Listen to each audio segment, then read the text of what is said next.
and it has bananas in it. Cool. And melons. All right. And melons. We are live, I hope. Apologies, everyone. I believe we should be live now. If we aren't, you can blame Santa Claus. He gets jealous this time of year because everyone's focused on Thanksgiving and Halloween and not Christmas. Mm-hmm. But True. we are finally live with the one and only Melon Speedruns. Hey! And that dude, Daniel. I also exist. Yeah, he also exists. Thank you all for tuning in. Sorry for the delay. Again, we had to have some talks with Santa Claus, but we have a super chat. Would you like to go ahead and read that, Daniel? Yes, Sicarlo donated $5 and asked, have you played the Master Trials on Master Mode? It was so hard that I had comfort in going back to Elden Ring. Have you guys played Trial of the Sword on Master Mode? I haven't played Master Mode at all.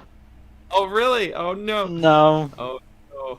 I not only have played it on Master Mode, not only have I beat it on Master Mode, but I streamed it, so the proofs is there. And I did it after pulling the Master Sword with only 13 hearts on my first try. I've spent way too many hours in Breath of the Wild, so I ought to be good at the combat by now. So, after 1,500 hours, right? Yes. I will say I attempted to play Master Mode, Trials. Didn't work out very well. Oh no. Oh no. It's weird because the first trials, like the beginning trials, I think are the hardest. After when you get to like the middle and the final trials, most enemies, if you know how to get through them, can be killed in one shot. Like you can one shot most enemies. So you just have to like push through the beginning section. That's the hardest part of it. I think it's like that with the whole game. Like, if you look at the whole game as a scale, you start off on the plateau, you die a lot, and then once you have good weapons, you're fine. And it's the same for the trials. Yeah, actually, I think you're right about that. Like, there's a couple spikes, like, Eventide is a bit of a difficulty bump because they take away all your stuff. But then it's like, yeah, I mean, I think you're right. That kind of goes for the whole game. Even, I would say Master Mode, like, the plateau is the hardest part of Master Mode.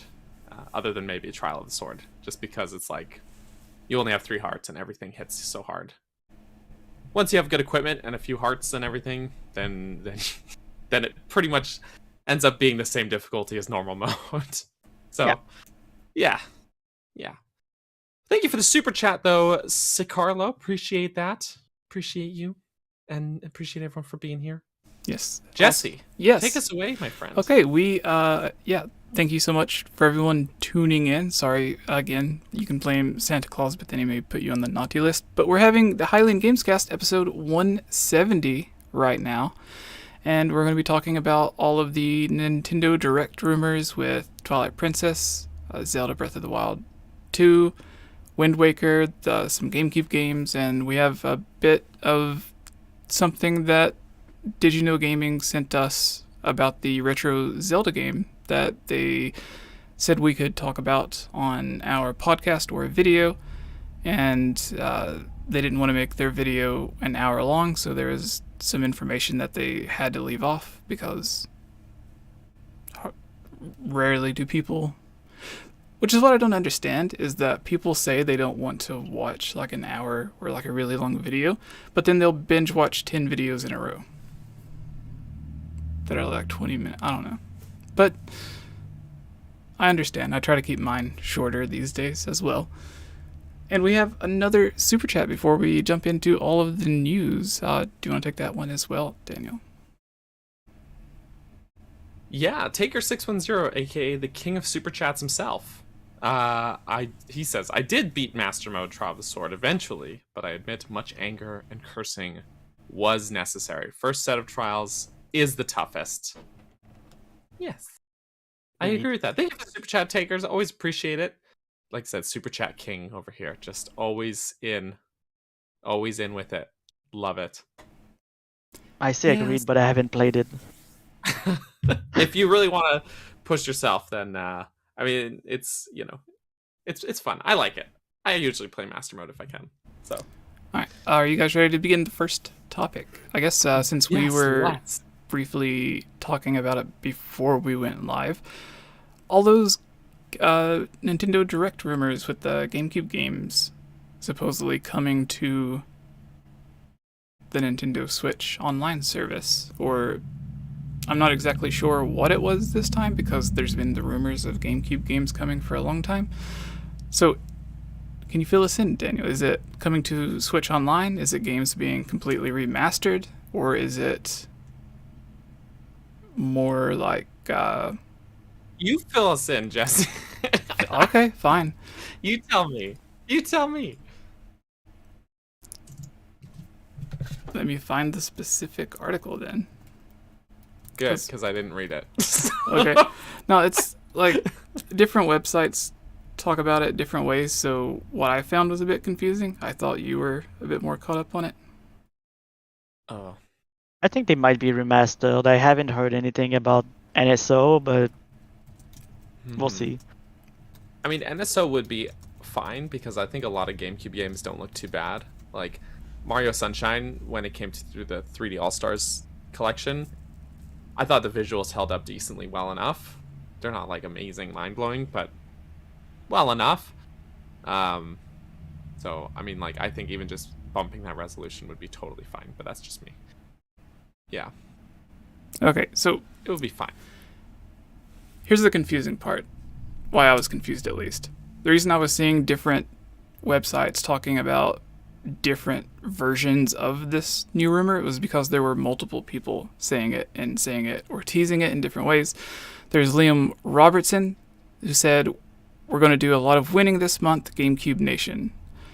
And then another person, Nate Drake, replied to... no, it was Direct Feed Games, owned by Nate Drake, replied to the tweet inferring that F-Zero would be coming, the GameCube version.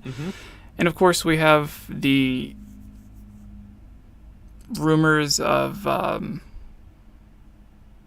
Wind Waker and Twilight Princess and Metroid Prime trilogy, although that's 2 out of 3 of those are Wii games, though. But still, it's in the same spirit, I suppose. And Emily Rogers mentioned that Nintendo's going crazy with remasters and remakes. Most of the remasters mentioned in this thread are either in development or under serious consideration at Nintendo. The games Metroid Prime, Pikmin 1 and 2, The Legend of Zelda Twilight Princess, and The Legend of Zelda Wind Waker were mentioned in the thread. Having multiple insiders sharing information about GameCube ports coming to the Nintendo Switch is adding more credence to the prediction of the Nintendo Direct is happening. Insider Jeff Grubb has said that the event will likely happen on the week of September 12th. And then he mostly, as we all know, puts out Wind Waker and Twilight Princess. This is a long article I'm looking at, but it lists off a few other people that have mentioned GameCube games. So it seems like they're coming as remakes and remasters as opposed to the previous GameCube rumor, which stated that the Switch was going to be getting its own online service with GameCube games. So, yeah, what are your thoughts on all of that, Daniel? You first. Do you have any specific games that you would like to see? I know you'd be excited for Pikmin 1 and 2. I'm sorry that Hey Pikmin's not coming, but I think we can all live with that. Oh. I can live with that. Yeah, no, actually Pikmin is exactly the example I was going to say. I mean, Metroid and Zelda, obviously I love. But I mean, we've talked about that a lot. But the first 2 Pikmin games are really charming and really something special. And we just got... Actually, not just, but we got Pikmin 3 Deluxe on Switch, and it was the best-selling Pikmin game ever. And it's fantastic as well. So it would just be nice to have the whole trilogy on one platform, to be honest. Especially if they update it to even, like, just at least... They probably won't, but it would be nice if they updated the visuals to maybe match up with the visuals of Pikmin 3, or something like that. I mean, they don't look too bad, especially for GameCube games. They're some of the better looking GameCube games, actually, I think. But Yeah, they're just like really special, charming, short little games. So like a bundle of the two would be really cool to see. Um, yeah, yeah. Although previously I was pushing for them to just like before Pikmin 3 Deluxe came out, I was wanting them to just do Pikmin Trilogy and just release that on Switch. Because that would have been just like really cool because they're not long games. They're all pretty. They're like all of them are games you could beat in like a weekend. You know. So yeah, we'll see. They're games But, you obviously could beat Metroid in Prime a is weekend. awesome, too. Yes. Okay. Touche. It would take me like a year to beat the first one. Oh no, it's like 30 in-game days at most.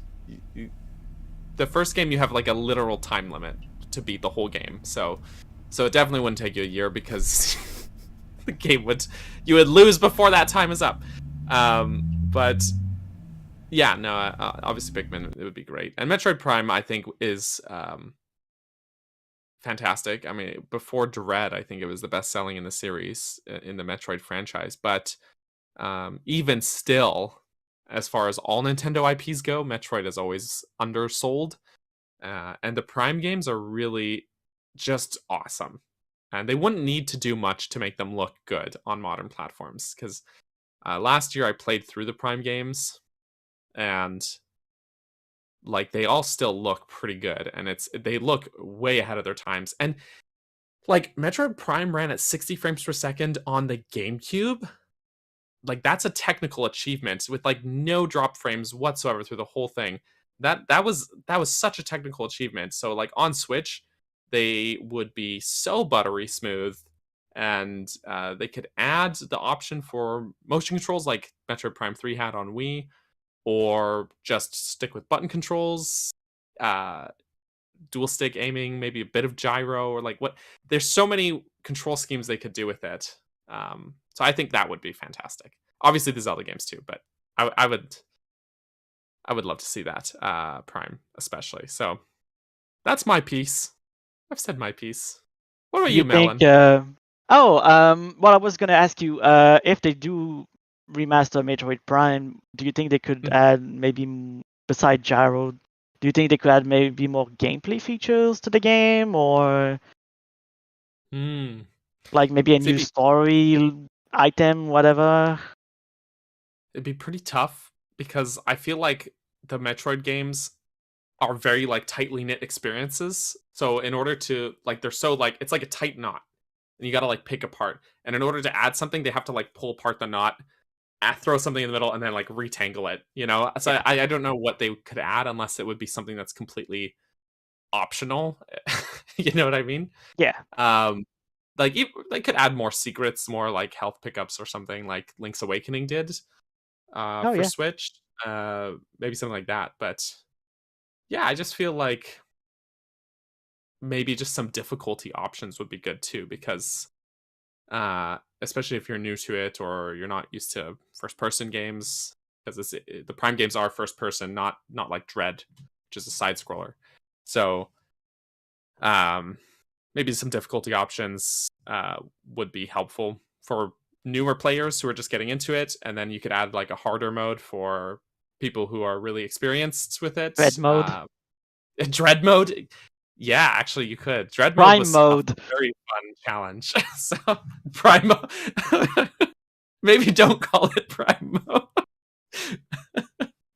But I actually thought Dread mode was a really fun challenge. I died well over 100 times playing that, but it was a very fun challenge after beating hard mode. So yeah, they could add something like that. But yes, I've talked enough. Melon, what do you think though about this? Any games you want to see? I haven't played Pikmin. I haven't played Metroid at all. Oh, I haven't played either series. So if they do remaster them, for me it would be amazing, because it would allow me to play them in probably their most definitive form, with the highest resolution, better controls, and bug fixes and stuff. So for me, it would really allow me to experience the origin of the series in the best format ever. So if they do come out, I'll buy them for sure. And yeah, I don't I wish I could say more about the games. I know Pikmin is like a really good experience to some people, I guess. Like a lot of people have played it and they say a lot of good things about it. I don't know, but just the concept of it has me really interested to what it is. So yeah. And I mean, for anyone who hasn't played it, I think it is really interesting to note that it's really different from even just other Nintendo games, because it's basically Nintendo's take on an RTS game, which is like wild to think about. But yeah, Nintendo is very good at taking I think genres that are like kind of samey and well played out that other companies have done, and putting like something, like making something very unique out of it. Like Splatoon, for example, is like a team shooter, but like totally different than, you know, any other team shooter that any other platform has put out, right? So yeah, it's and then you think about RTS games, it's like Pikmin is totally different from any other RTS game that I can think of. Like it's completely out of that wheelhouse. So it's cool. It is a really really fun game. They're just, like I said, they're really short games. They're very small games, but they have like a very high replay value. I would say, like, there are a few games where I would finish it for the first time and then like immediately restart, like it starts new save file. But like the Pikmin games, I think for pretty much all three of them, that's immediately what I did. I was like, okay, I want to pick this back up and try and do better or be more efficient, or yeah. So it's awesome. It's good. Jesse, you've been kind of quiet here, my friend. Yeah, that's because no one likes to hear me talk, though. Oh no. Aw. Yeah, no. So, my thoughts before we get into the Zelda stuff specifically. They've remade not remade, but they've ported over all of the Wii U games that they basically had, and a bunch of 3DS games. So I think it is time to start on the GameCube and Wii. But I think someone else earlier said they would rather have a Nintendo Switch online thing added for the GameCube games. But in that sense, I think that there might be a lot of issues with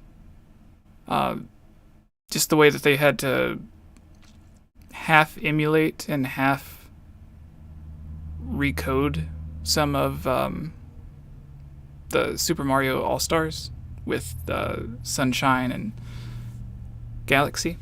They couldn't just straight up emulate it. They had to actually work on it a bit, and it wasn't like a direct one-to-one emulation thing. It was running some of it on the actual Switch while some of it was being emulated, if I remember correctly. Yeah. And so I think they would have to put time into being remasters, and then if they do that, it would be better overall, because while they're working on actually porting the games, they can update textures and lighting and other stuff like that, like they did with Wind Waker and sort of Twilight Princess. But yeah, I guess, when do you guys actually expect the Nintendo Direct to be? 𝗟𝗵𝗃𝗀𝗁, one of our good friends in the chat earlier, said that Nintendo usually has it before the Tokyo Game Show, and it seems everyone else is saying the week of the 12th, which I seen someone say the 14th or 15th on a page last week when I was making one of our recent videos. So I think that goes in line with the week of the 12th. So when do you guys actually expect to see the Nintendo Direct? I think they will announce it on the 12th or the 13th, and it would happen 2 days after. I think that's the most safe prediction that I could say. Yeah. I mean, we've got the Pokemon. Oh. Sorry, I just was talking and like hand gestured and hit my keyboard and muted myself. But the Pokemon thing's this week, so like, yeah, definitely won't be this week. I could see it being that next week, though. Yeah, it would have to be either the 13th, 14th, or 15th, if next week. We were talking about this before we started, but to recap for people listening, the directs, like, for sure will always only happen on a Tuesday, Wednesday, or Thursday, but never like a Monday or Friday or on the weekend. And apparently that has to do with people, basically because Nintendo is this global company, they want to make sure that when they air all these directs, they happen simultaneously, and also that nobody is working on them over a weekend. So if you're doing it on a Friday in North America, well, then it could end up being someone working overnight or Friday or during Saturday in the early morning overseas, that kind of thing, right? So just to avoid that, those time zone issues, Tuesday, Wednesday, Thursday tends to be the sort of gold standard that they adhere to. Part of me is thinking later in the month, to be honest, though, like the week of the 20th or even the last week of September. But it's so hard to say because Nintendo is such a wild card. They just do whatever they want, basically. Like they have patterns that they tend to do, but there's no rules that say they have to stick to them, and they are well aware that they have no rules to follow in those regards. So, like, I could even see them doing it like the first week of October just to stick it to people. But I think the middle 2 weeks of September seem like the safer bets. Yes, that's what I think. Those middle two. So either 13th, 14th, 15th, or 20th, 21st, 22nd. That's my guess. We don't have any insider intel, though, so nobody come after us if we're wrong. Well, Daniel does. Guessing. He well, not anymore. He used to have 𝗟𝗏𝗃 and Miyamoto and everyone, all of his good friends on speed dial, but there was the dinner last year where he upset Miyamoto, and we just lost all connection after that. Yeah, don't ever eat Miyamoto's bananas. Yeah, they had an argument over one person wanted normal bananas, another person wanted baked bananas. I don't know how you bake a banana, but someone wanted to do it, and they just got into an argument over the correct way to prepare a banana. Have you ever had a deep fried banana? No. It sounds bizarre, but it is shockingly good. Is this the argument you and Miyamoto had? Yes. He was like, you... Yes. He was like, you Americans and your lust for deep American. frying everything. I know. That was the argument. He was like, close enough. You're like Eastern Alaska. That's inherently false. But anyways. Okay, so now with Breath of the Wild. Tell us your thoughts. You didn't. You didn't. Yeah, tell us your thoughts. I agree with the 13th or whenever Wednesday or Thursday is. That's my guess on the week of, with that Wednesday or Thursday. 14th, 15th is your guess? Next week. It's either the 13th or 14th or the 14th and 15th. Let me look. 13th, 14th, 15th. 14th and 15th. Those are my guesses. But all right. I said Breath of the Wild. I did not mean to say that. I meant to say Wind Waker and Twilight Princess. I think that's the reason most people are here in the chat. And yeah, so let's get started on that. If they do come, we can start with you this time, Melons. What kind of upgrades or additions would you think they would add to the games, if any? If it's not just like a lazy port to Switch with... Yeah, assuming they put work into it. Yeah, no. Well, have we seen Nintendo do a port from the Wii U to the Switch without labeling it Definitive Edition or Deluxe or Plus something? Because I don't remember them ever doing that, right? I think Tropical Freeze would be the only thing. Well, even that had Funky Mode, but that's Funky Mode plus Funky Mode. Yeah. So, can't forget Funky Mode. You're right. So you're saying Wind Waker HD Funky Mode? Yeah, where you're on a surfboard and Surfboard and waves would be amazing in Wind Waker. Imagine the Wii Sport Resort, like that mini game where you jump on the waves, but it's in Wind Waker. Yeah, Oh my I totally goodness. can see that.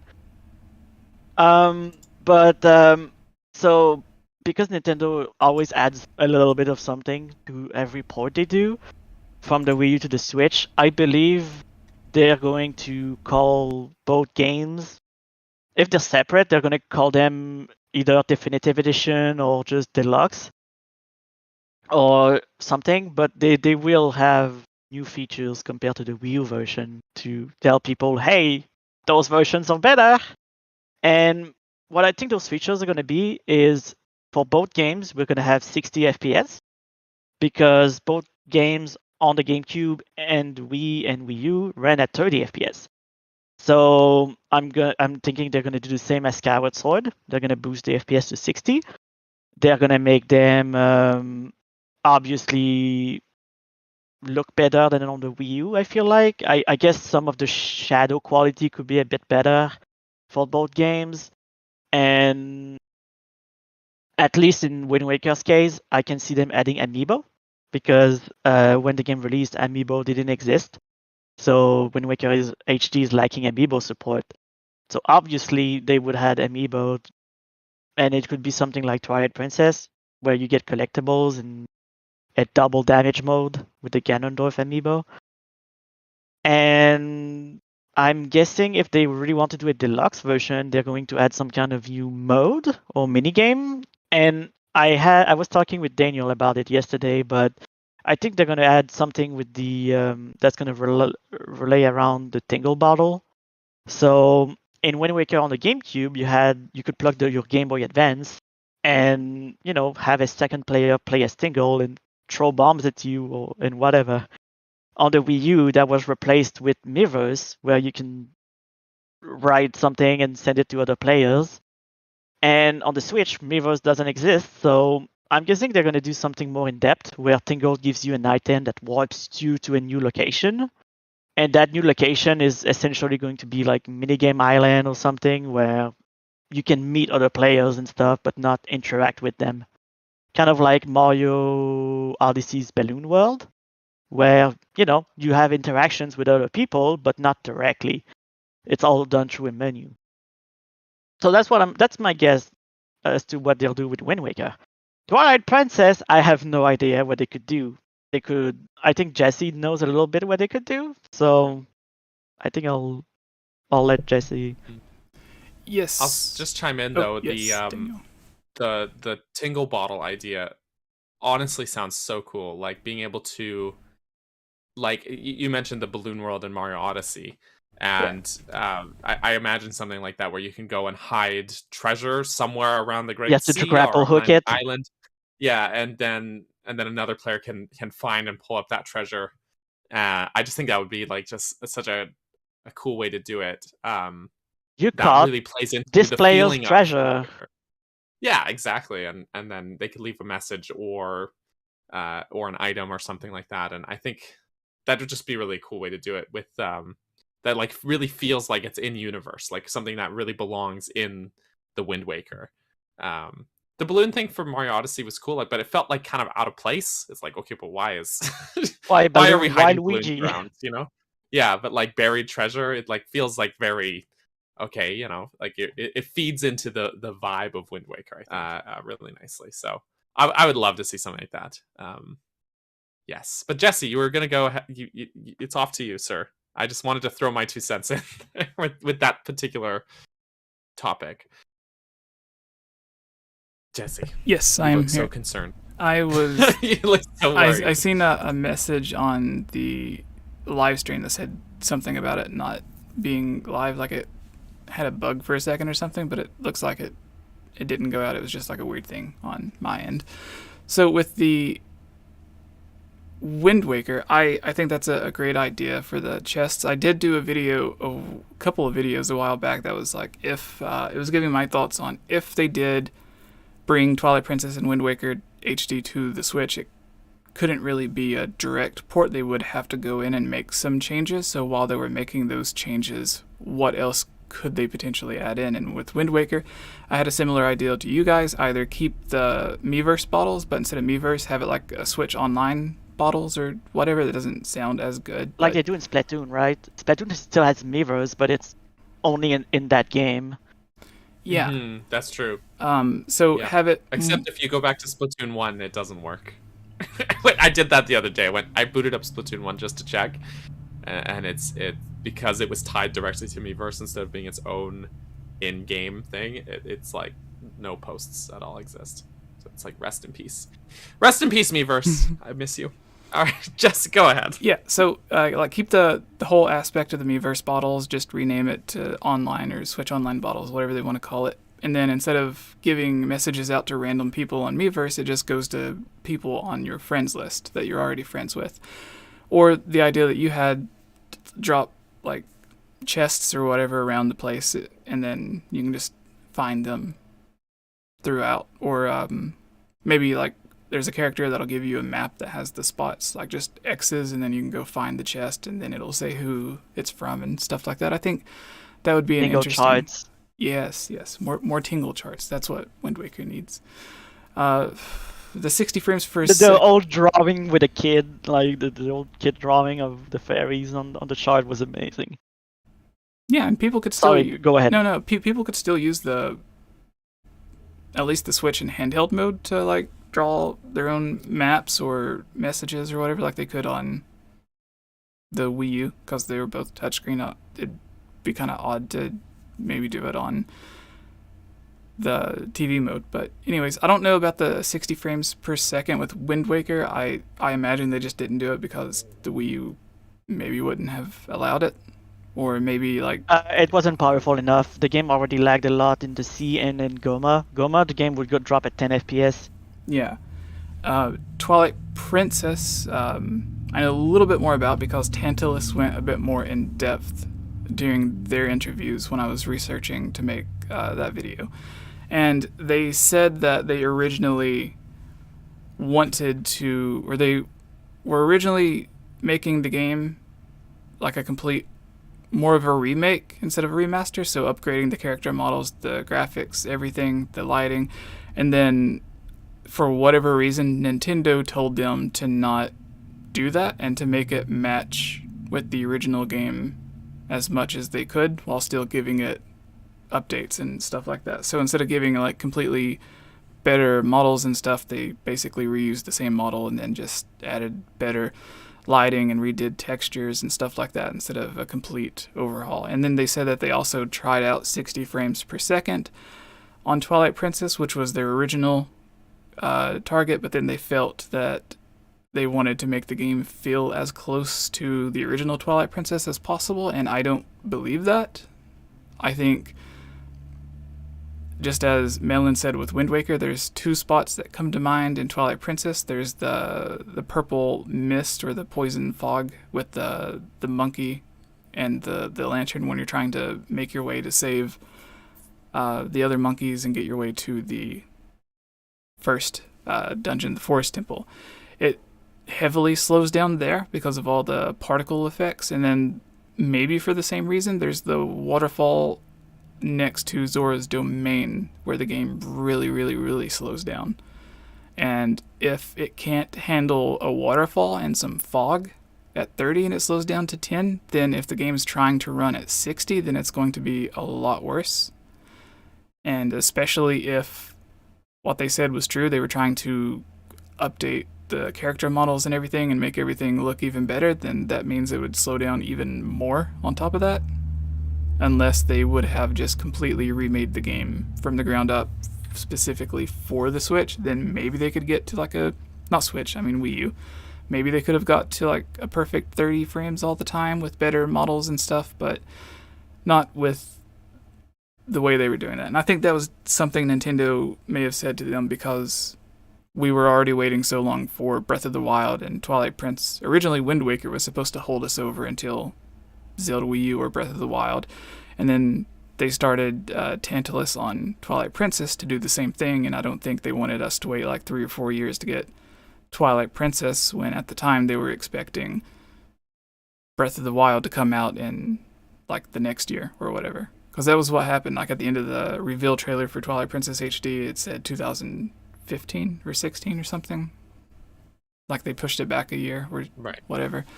And that was their way of saying, it's going to take another year for Zelda Wii U, but here's an update for a new Zelda game that you can play in the meantime. And previously, I also had the idea that the reason Twilight Princess didn't look like as big of an improvement as Wind Waker HD did was because Nintendo themselves used like a early version of their Zelda Wii U engine for Wind Waker HD, and I wouldn't think they would give this third-party studio access to all of the new technology and stuff that they put into the engine. They didn't. Yeah. Clearly, the game files from Twilight Princess HD are the exact same formats as the GameCube version, so they just ported the GameCube version to Switch. While with Wind Waker, it uses the same file format as Breath of the Wild. So I think you're right on that. Yeah, because if everyone remembers the big Zelda Wii U tech demo that a bunch of people got excited about, they said that was just an experiment using the engine that they planned on using for the next Zelda game. And that's what they ended up making Wind Waker out of, and then later on, or Wind Waker HD, and then later on Breath of the Wild, and then Twilight. They even had, at GDC, you could see images they had where they tested out Wind Waker, Twilight Princess, and Skyward Sword with that engine, and they ended up going with Wind Waker, but there's still some screenshots of like Kakariko Village and Link and Hylia and some of the other characters that you meet in Kakariko Village that are rendered using that Zelda Wii U engine.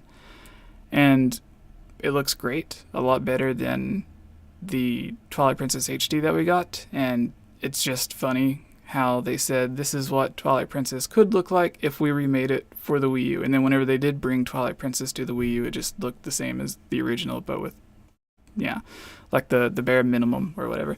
But Switch is a lot more powerful than the Wii U. Well, I wouldn't say a lot more, but it's capable of a lot more, clearly, with Skyward Sword and everything running at 60. But yeah, Melons, hello. Yeah, I'm pretty much I'd like done, to so raise you a can question go. to you. Oh, me? Yes. Hi, how are you? Yeah, you said that Nintendo could give Tantalus the engine for Breath of the Wild to maybe make a port of Twilight Princess. I somewhat doubt that, because if you look at Skyward Sword HD, that is the same thing as Twilight Princess. They reused the engine from the Wii instead of moving everything over to the Breath of the Wild engine. So I'm guessing Nintendo is still not trusting the company enough to have the engine. And so if they do port Twilight Princess to the Switch, I'm guessing it's going to be a port of the Wii U. Unless it's developed in-house by Nintendo, which could be the case. If it's Tantalus doing it, I don't think they're gonna have access to the engine for the new models and stuff. So I don't think it could happen. Yeah, that was one of my thoughts with Wind Waker HD, since it was brought to the Wii U using that early version of the Zelda Wii U engine. Since Tantalus was the one who originally made the Twilight Princess HD version, I would say they would clearly be the go-to company Nintendo would get to bring it to the Switch. But with the Wind Waker HD, they could port that to Switch, but because Nintendo's been kind of not letting third parties touch their Zelda Wii U engine, it makes me wonder if they would give them the opportunity to port over Wind Waker HD, or if Nintendo would just get one of their smaller in-house studios to port over Wind Waker HD. Couple notes as well, and then also a segue. But just because someone was asking in the chat about it, there's obviously they mentioned Wind Waker, but actually both cases, both Wind Waker and Twilight Princess, during their initial developments had some cut content. Like Wind Waker had whole dungeons that were cut out, for example, and they were asking if those would make it back into maybe like a Switch port, like to re-implement those cut dungeons, for example. And I have to sadly say the answer is no. I don't think Nintendo will add something like that back in. The reason being that they were already asked that exact question for the Wii U version, and they gave a solid reason no. So what happened was Wind Waker, for example, is some dungeons didn't make the cut and ended up being excluded from the game, and 𝗷𝗚𝗏 said that the reason they didn't add them back into Wind Waker HD was because they already saved and reused those in other Zelda games. So basically, the dungeons that got cut out of Wind Waker made it into either like Twilight Princess or Skyward Sword or something. So then if they were to put it back into HD port, it's a dungeon we've already played, just in a different Zelda game. Nintendo doesn't sleep on good ideas, right? So if they can't put it in one game, they'll save it for another. So sadly, I don't think any of those cut features will make it back into the game, but I would love to see them add in another optional dungeon or something like they did for Twilight Princess HD, where they added in the Cave of Shadows, which was not in the original GameCube or Wii versions. And it'd be cool something similar for Wind Waker. Maybe something that uses the boat more. That is an kind of like, in terms of dungeons, Tower of the Gods is the only dungeon that uses the boat. So it'd be cool to see them integrate that maybe into an additional optional dungeon or something. But yes, yeah. I think for Twilight Princess though, like the HD version on Wii U, they redid like all the textures for the game. Like they're all redrawn textures. So all the textures actually look really good on the Wii U version. I think they're really nice looking textures, very detailed. But they do look a little out of place because they still have all of those GameCube models that are like a little lower on the polygon count than they could be. So I do think that if they were to add something, I would like them just to maybe smooth out or add just a few more polygons to things. Like you see like Link's arms are like octagonal shaped, for example, not round. So just like to add, just like smooth things out a little bit, a few less corners and jagged edges on like character models and stuff would be nice, as well as maybe some better lighting, obviously. But it's not out of the question, because even Skyward Sword, you can see if you compare the Wii version to the HD version, they added actually polygons to like Link's model, for example. So like his shoulder is less like at a 90-degree angle. It's actually rounded off in the HD version. Yeah, things like that. So I think that would be good for Twilight Princess as well, to give it that same sort of treatment. And 60 FPS, obviously. But something we haven't touched on, which is in the thumbnail, and also people brought up in the chat, the Oracle games are also something people have speculated a lot on. What would you guys like to see for that, if we see something Oracle related? I want to add on to what you said. For sure. Before we go to the next Zelda speculation rumor thing, Tantalus actually, in one of their interviews, they say they actually did they were going to add in a new dungeon, new area or location, and like new quests and stuff. But again, Nintendo told them to don't be so ambitious. And maybe that's because they're like, we need to get this done by a certain date. Don't be doing so much. But then they still wanted to charge full price. So yeah, don't be so ambitious. Yeah. What a thing to say. And then they had to, I wouldn't say beg. There is the interview where they said that they did have to beg Nintendo to let them do the Twilight Princess HD port, but I don't want to say that they begged to add in the bonus dungeon. But I think that was also something where Nintendo was like, we need something to make people buy this Wolf Link amiibo. And they're like, what if instead of us doing, since we can't do a full new dungeon, what if we just do this little bonus dungeon that's almost a copy and paste of the bonus dungeon or optional dungeon that's already there. Anyways, yes, Oracle games. Melons, do you want to give your thoughts on this? Everyone has been saying we need Oracle games. Grezo hasn't done anything since Link's Awakening. They've put out like 2 different things hiring for Zelda games since then, so we know they're working on at least 1 or 2 Zelda games. So what are your thoughts? I think Grezo would be the one to do the Oracle games if anyone did, but what are your thoughts, Melons? Definitely Grezo if it happens, and definitely they're gonna release both games at the same time, make it a huge deal like Pokemon, where it's like 2 versions, choose the thing you want. And then there's some trading element between players that you can do. That's definitely gonna be a thing. I haven't played the Oracle games, so I'm not sure what. I know it's like similar to Link's Awakening in a lot of ways, but I don't. I think it would be weird for them to release 2 Zelda games at the same time. Right. I don't know. I think it would be weird, but I can see it happen in some ways. But it's gonna be really weird, and there's gonna be a lot of mad people because people that don't know that the Oracle games exist, they're just going to complain that, oh, Zelda is moving and doing stuff like Pokemon now. This is horrible. And Right. yeah. I mean, something worth mentioning about the dual release side. I mean, obviously the originals were a dual release, but like for Wind Waker and Twilight Princess, I don't see them doing a dual release at all. But I feel like for the Oracle games, they have to do it as a bundle. Like they have to release both of them together. And I think it would be even better just to release them in one case, like on one cartridge together. But like it is different than Pokemon. I think that's something a lot of people maybe overlook or don't understand. Like with Pokemon, when they have a dual release, it's the same game functionally, just like there's a couple changes, like maybe one gym leader is different in one version than the other, and you get to catch different Pokemon in one version or the other. But the story is the same, the land is the same. But in the Oracle games, they're actually 2 full separate Zelda games. Like they take place in completely different overworld maps, completely different dungeons. Like they're basically just 2 full Zelda games, which is kind of awesome.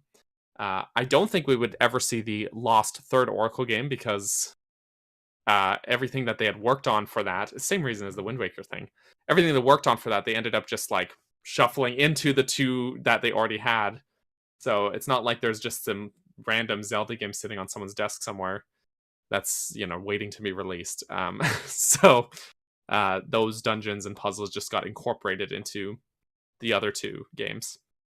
But yeah, I mean, I think those 2 would be a really solid release. And I think they are similar to Link's Awakening, similar enough that like it'll draw in that crowd that enjoyed that game and would be great for a lot of people who never got to play those games. Because Twilight Princess, for example, everyone really wants it, but Twilight Princess is widely available on like 3 Nintendo consoles. And it's very easy to get your hands on. And there's an official 4th version of Twilight Princess that's not on a Nintendo console. That's why I said 3 Nintendo consoles. Yes. Let's see, asterisk. I just always love and then that also weird Nvidia fact. Shield. Yeah. Yeah. No, you're right. It's true. It's a totally weird, out of left field thing. But the Oracle games, I think like a lot of people haven't gotten to play those games, and it would be a great way to draw in new players, like people who haven't gotten to experience those games in the first place. So, or you can just, well, no, now the 3DS shop is down. I was gonna say, or you could just buy them on 3DS, but you can't anymore. So they've gotta, come on, Nintendo. Do you think they would have issues with Capcom since they co-developed the games? Probably not. Like, I think most of the people who worked on the games now work at Nintendo. And also, I mean, like, virtual console releases of the games, they had no problem with, right? So, I feel like Nintendo and Capcom have a good enough working relationship that they would be able to just agree on it very easily. Just credit Capcom in the credits at the end of the game for the original versions and call it a day. And yeah, and I agree that Grezo would be the ones to be working on it for sure. I think that that just would feel right to do it that way. But Link's, like, their work, like the Link's Awakening remake was awesome. I loved it. So they did good work on that. So I would love to see them try their hand at the Oracle games for sure. And what sort of interconnectivity they could do between the 2 versions of the game, it would be interesting to see as well. So yeah, we'll see. Natsu says you actually can still get them on 3DS as long as your Nintendo Network ID and your Nintendo Switch account are linked. You can share funds between them still. Oh, okay. That's how they still can buy stuff. Okay, so you can still, through a bit of finagling, can still get it on 3DS. I was incorrect. Sorry about that. We have a super chat from Taker610 again. It says, 𝗟𝗵𝗲, don't choke on your ambitions, Tantalus. So yeah. I think that was also Darth Vader. there's another thing from Corey that kind of goes along with what Melon was asking with issues with Capcom. Someone asked this question, and I did some research on it, and it ends up that it wasn't necessarily just a Capcom team that worked on the Oracle games. I would say maybe half of them were, and the other half was oddly made up of Sega and Nintendo. So it was like a new team that Capcom made, and I forgot the name of the person who was originally in charge of it, but it ended up being Fujibayashi, who is now in charge of basically he's the director of the full Zelda series right now. So even the people from Capcom, and I think even some of the main people from Sega who were working on the team, Flagship or something, I think that was the name of the development team that they ended up making with all three of them together. I think it was Flagship anyways. But most of the people that were the main people in charge at Capcom for that team and Sega for that team, Nintendo just ended up hiring them after Minish Cap, and then they started work on Phantom Hourglass, Spirit Tracks, and then they went to Skyward Sword, and then Breath of the Wild and Breath of the Wild 2. And now the person who is the director of those games, or at least Minish Cap, I don't know about the previous ones, is now, like, all of those people that worked on those games are now working at Nintendo on Breath of the Wild 2. So those people were there. So I know there was some people that's like, why didn't Capcom keep making new handheld Zelda games or whatever? And it's like, well, they did like 5 or 6, and now all the people that made that, like, they just, like, Phantom Hourglass was basically the next Capcom Zelda game after Minish Cap. It just doesn't seem like it because there is no Capcom logos or anything on it, which I think is also why Four Swords Adventures, or like the GameCube version, doesn't really say much about Capcom, but it still has, I think, some of the same people that worked on both, and they were still able to use Vati and everything in that. And then like 10 years ago, maybe 11, during the anniversary edition for Four Swords on, I almost said Switch, the 3DS anniversary edition of Four Swords that they gave out for free for like a limited time, Grezo redid that and added online functionality and everything to it. And that was also one that was produced by that same Capcom team. So since they didn't have any issues with that, I imagine they wouldn't have any issues going forward. Unlike, they probably learned from their deal they had with Square Enix, or Square at the time, whenever they did Super Mario what was it? Super Mario RPG? Super Mario RPG. Yeah. Yeah. So I think they kind of learned from that and then moved on.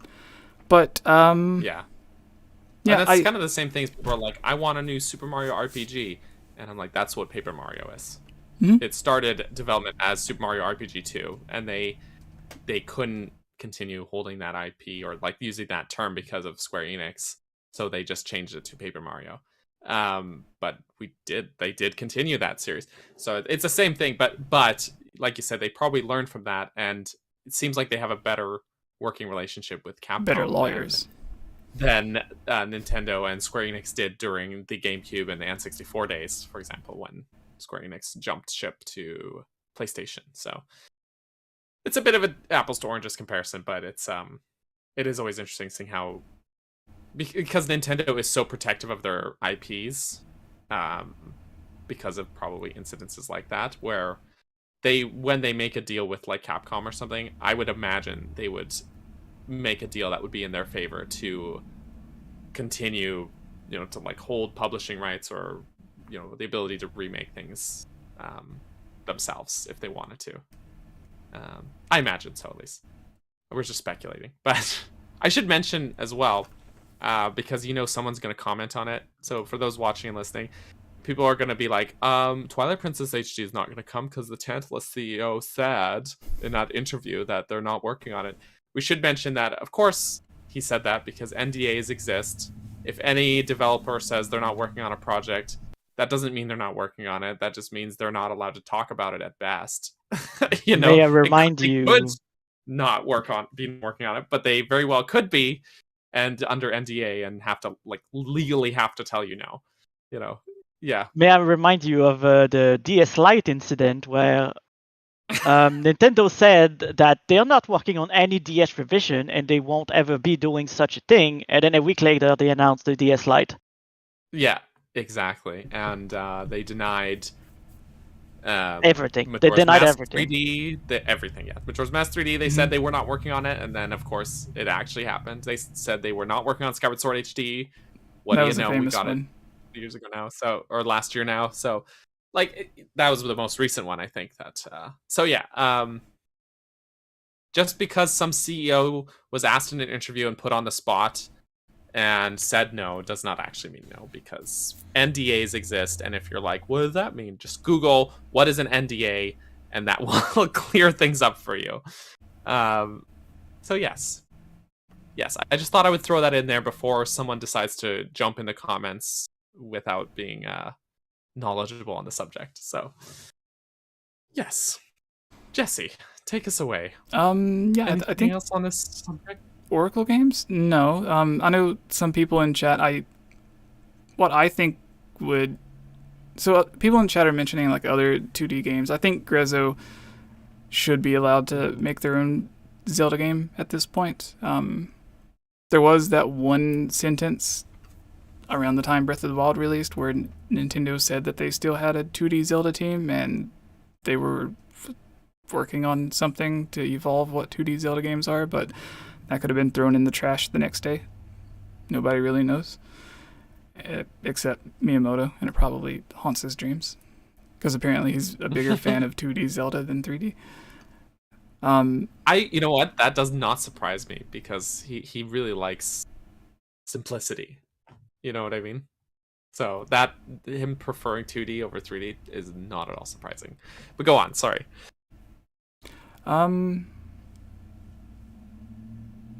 As for the price point, I don't know if it would both come out on the same cartridge for $60. I think it would be more like what they do with Pokemon, where there's one game for full price and the second game for full price, where you can buy the bundle instead of 60 and 60, which would be 120. Maybe you could buy both in a bundle for 100 and save $20 or something like that. I think it would be more like that, which is what they did with the original games. There were a few bundles for limited edition things that you could buy. There's a really cool box set that came with a Oracle shirt and everything. That was cool as well. There's a bunch of different ways they could do it. Grezo could definitely do it. We've seen their work on what they did with Link's Awakening. I think it would possibly look similar. They could reuse the character models and other assets and stuff, but I don't think it would be on the same engine, because whenever they were hiring for their new Zelda game, instead of hiring for Unreal, they hired for Unity. Yes, Unity. Oh my god, I can't believe I forgot that. Thank you. Yes, they were hiring for Unity because apparently they had a lot of issues with Unreal Engine. Maybe it was just the way they were trying to use it for the Zelda game. I don't really know the details, but there were some technical complaints on Link's Awakening at E3 whenever it was demoed. There was a bunch of people that talked about it, frame drops and stuff like that. And they said, don't worry about it. The game's still in development. It'll be fixed by the time it comes out. And it wasn't fixed. So I think that's kind of why they switched to Unity, because maybe they realized they could have done better with Unity.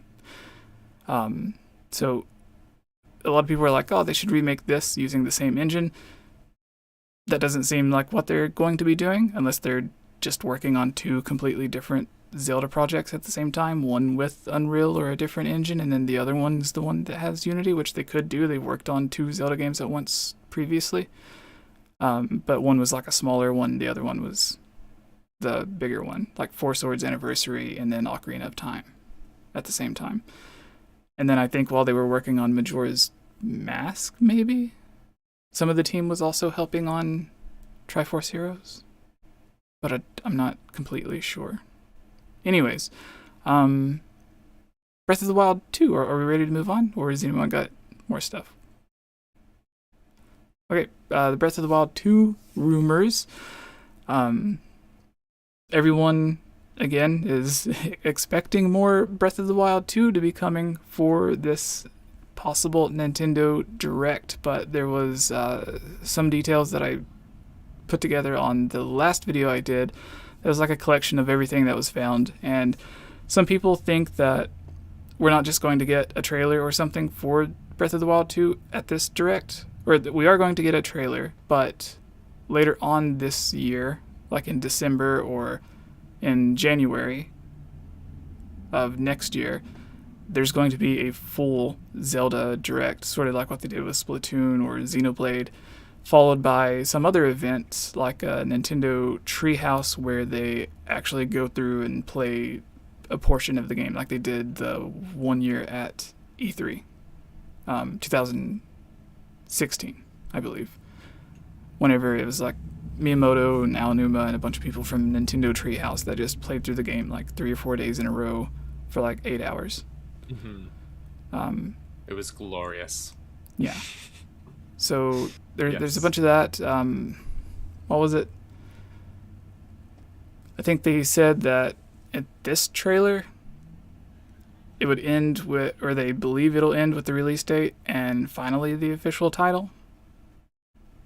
And that a bunch of the stuff that is coming to this Nintendo Direct was stuff originally planned or put together for the what would have been the E3 Direct, but they wanted to wait until later in the year. That way none of their stuff was overshadowed, but they still had obligations to their third parties and the games that were coming out sooner than this holiday season. So they did smaller directs specifically for those games that were coming out, or Treehouse events. And then they had their Direct as well. Yeah, and then they did the obligations to their third parties and stuff. They did the indie direct or partner direct for them, but all of their main stuff they saved until a time when it wouldn't be overshadowed by the new Summer Games Fest and all of the announcements there. So yeah, thoughts, Melons. When do you? I believe I asked this on one of the videos for everyone in the comments to answer, but when do you honestly expect Breath of the Wild 2 to be shown off again, whether it's a trailer or a screenshot or just details or an update? And what do you expect that update to be? I'm expecting... Okay, so if there is a Direct next week or whatever, and we don't have any Zelda info, I'm guessing what they will do is do something like the Animal Crossing Direct, where they announce it during the Direct and they say, oh, we having a Direct next week, and it's all about Zelda, so make sure to tune in. And there they'll announce Breath of the Wild. Well, they start off with Breath of the Wild 2, revealing the name, but I don't think they're going to show much. They're just going to like tease us with the name at the beginning, and then at the end they're going to really reveal. They're going to have a second trailer for the game, and then reveal the date. And if that's the case, I'm guessing we could get the game in summer, or summer next year. That's what I'm thinking they're gonna do if they don't announce all the Zelda stuff in the Direct that's supposed to happen in September. I also think there's a very real chance that they'll do what they did when they announced Twilight Princess HD, which is they're going to advertise whatever, is happening. Oh, this game's coming to Switch, this port of this remaster or whatever. And then at the very end, they're going to get thrown 10 seconds, just be like, don't forget, Breath of the Wild sequel is coming out next year. And like 10 seconds of that, just to be like, don't forget, it is still happening. That's what they did with Twilight Princess HD's Wii U announcement. Just throw in that little 10 seconds of footage. But yeah, because I don't think they want. I think they want to keep it on mind that like, yeah, that's still happening, but I don't think they want to overshadow whatever they're doing in the meantime as well, if that makes sense. We'll see. We'll see. But yeah, I think there's a good chance that we would see a like Zelda focused direct. But I think if they were to do something like that, we'd be looking at after the new year. For them to go on and do a blowout. Like, I don't think we would see it before the end of this year. And they'll focus more closely on things that are coming sooner than this year. Or sooner during the remainder of this year. You know, Bayonetta is still coming in October, and Pokemon is happening in November.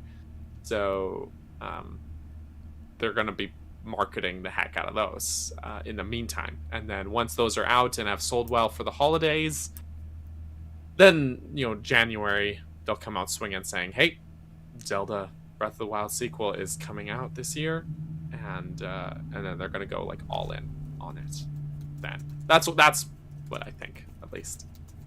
Well, I'm thinking about it more and more, and I'm like, what if at the end of the Direct, they tease us with, as you said, the 10 seconds of Breath of the Wild 2, but also reveal a Breath of the Wild 2 Direct, where it's only gonna talk about the game. Mm-hmm. That could make more sense than a Zelda Direct, in my opinion. I agree. Yeah, I just feel like anything Breath of the Wild sequel, they're gonna like push till the new year. Yeah. So, but they don't usually announce directs very far ahead of time. So if they do have one that's coming, like a direct for it in January or something, then I don't think they're gonna announce that direct is happening yet in something in September. So still got a quarter of the year left, so they gotta sell games in the meantime. So, yeah. Mm-hmm. And now we got a poll up in the chat. Yeah, Jesse. just asking again, some chat participation. There was something I was going to say. Oh yeah, when you were talking about Twilight Princess and how they did that with announcing when Breath of the Wild was going to be released, and they had like a little 10-second clip of Breath of the Wild. Mm-hmm. They were really smart in the way they did that, because they were sure to, I don't know if they did it at that time or later on, but they linked the two games for the people that were like, well, we already played Twilight Princess, I'll just wait for Breath of the Wild. But they had that Wolf Link amiibo that was like, I think at first the only way you can get this is if you buy the limited edition of Twilight Princess HD, and if you get it, it's the only way that you can have Wolf Link in Breath of the Wild. So they did like a little marketing gimmick thing to make sure that the people that were only interested in Breath of the Wild and not so interested in Twilight Princess went out and got Twilight Princess just so that they could have the extra feature in Breath of the Wild. You just gave me a thought. Is what if they do release Twilight Princess, like a Twilight Princess HD remaster on Switch, just to sell more Wolf Link amiibos before Breath of the Wild sequel? I think they would do the same with Wind Waker, because the game doesn't have an amiibo yet for the game. Oh yeah, you're so right. They'll do a Wind Waker amiibo that's like, I don't know, like Tetra or something. Yeah, the boat, and then like you can use the boat in Breath of the Wild too. Tetra would be awesome. I actually, because they have Toon Zelda, but they don't have a Tetra amiibo, even though Tetra is Zelda. But like in her pirate outfit, you know, I would love to see that. Spoilers. So, oh, sorry, spoilers for a 20-year-old game. Gosh, that's like worse than the Sheik spoiler. Almost as bad. No, you know what's funny is just a minor, speaking of the Sheik spoiler, just a minor like offshoot thing is that my son, he's 9. He just beat Ocarina of Time for the first time the other week for his first time, and he'd seen like glimpses of it and stuff. He'd seen me play, but he never like gave it an honest playthrough start to finish. So it was really cool just to like observe him like get through these things and like try things out and solve these puzzles. But he didn't know the Sheik plot twist. But he told me that he had kind of pieced it together and guessed it ahead of time. So when that reveal happens, he was like, "I knew it, I knew it." I was like, "This is so cool." It was really cool to see. Yeah, yes. So if you ever have children, shield them from plot twists if you can, and then when they get to that age where they can experience a classic for the first time, just it's a whole experience to see that happen for someone like that. Anyways, that was just a minor note. I'm sorry, Jesse. The poll has said no. The poll is complete. No direct. Well, I guess you're gonna have to contact Miyamoto and tell him that. You're gonna have to. Yeah, tell him no Miyamoto, direct YouTube this year. poll said, no direct. Sorry. Too bad. Yeah, you know, the boat makes sense for a Wind Waker amiibo because we got the Loftwing for Skyward Sword, and Wolf Zelda. for Twilight Princess. I know what video games are. So I feel like, yeah, the boat makes a lot of sense. What if it's Link in a barrel? I used Link to in a be a boat. Link in a barrel would be hilarious. Will he hold it above his head or like be in the barrel about to get shot? Yeah. The thing is, like, we have two different versions of Toon Link amiibos, right? So I want to see something new, you know, like something different. So yeah, it'd be cool. A barrel would be really funny though. But are you thinking him when he's sneaking with the barrel over top of his legs? Yeah, you just see the fit at the bottom. Or okay, not when he's like being launched from the Well, pirate ship. And yeah, his head no, is because out you the need a cannon then to know. top. Right. True. Absolutely. Either way would be hilarious though. So Alright, Jesse coming in with the poll again. Yeah, just same question I'm going to ask you guys. Do you think, and after this we can go to the Zelda mailbag if you want, but do you guys think Nintendo will do what they did with Twilight Princess and then Breath of the Wild, where they hold the game off to release it on 2 platforms? Since the longer Breath of the Wild 2 is delayed, the closer we are going to get to the inevitable Switch successor, whether it's a Switch 2 or something else completely different. Do you think that is a possibility, or do you think it's going to be its own release? Because I think if it does something like Skyward Sword, where it releases and then their new console, or it released on the Wii and then the next year they released the Wii U, and then the entire Wii U cycle, everyone was like, oh, why didn't you just wait a while and then release it in HD for like a better version on the Wii U or whatever? So what do you guys think is going to happen? Because I think if they do release it on Switch and then like 6 months or a year later the Switch 2 or Switch successor comes out, everyone's going to be like, why can't I have an updated version for this? Which is what like PlayStation and Xbox always does, to where like they'll release games towards the end of the life cycle of one console, but then they'll either come out with a better version on the next, or it'll be you can just put the same game in and then it'll just run it at a higher resolution or whatever. Nintendo answer to that was just bringing a bunch of Wii U ports to the Switch. But you think they'll wait to bring it to both melons? They'll wait, and if the Switch successor is backwards compatible with Switch cartridges, then I'm guessing it's going to be a similar situation to I don't have an idea, but basically if the Switch 2 or whatever is backwards compatible with the Switch, we're going to get a patch for the Switch 2 that improves Breath of the Wild 2 if you own the Switch cartridge, to be on par with the Switch 2 cartridge. Now that makes sense. I think that's like the simplest way to do it, as well, as opposed to buying a whole like a new copy for the new platform. Then again, Nintendo doesn't always do things the simplest and most logical way, so they could just re-release it on the next console with like an enhanced version. Like they did with Twilight Princess. Like, yeah, exactly, like they did with Twilight Princess, where the Wii version was just like a completely different disc than a different version than the GameCube. Oh, Breath of the Wild? Or Breath of the Wild, yeah, exactly. Yeah. But yeah, I don't think we're getting a new console next year anywho.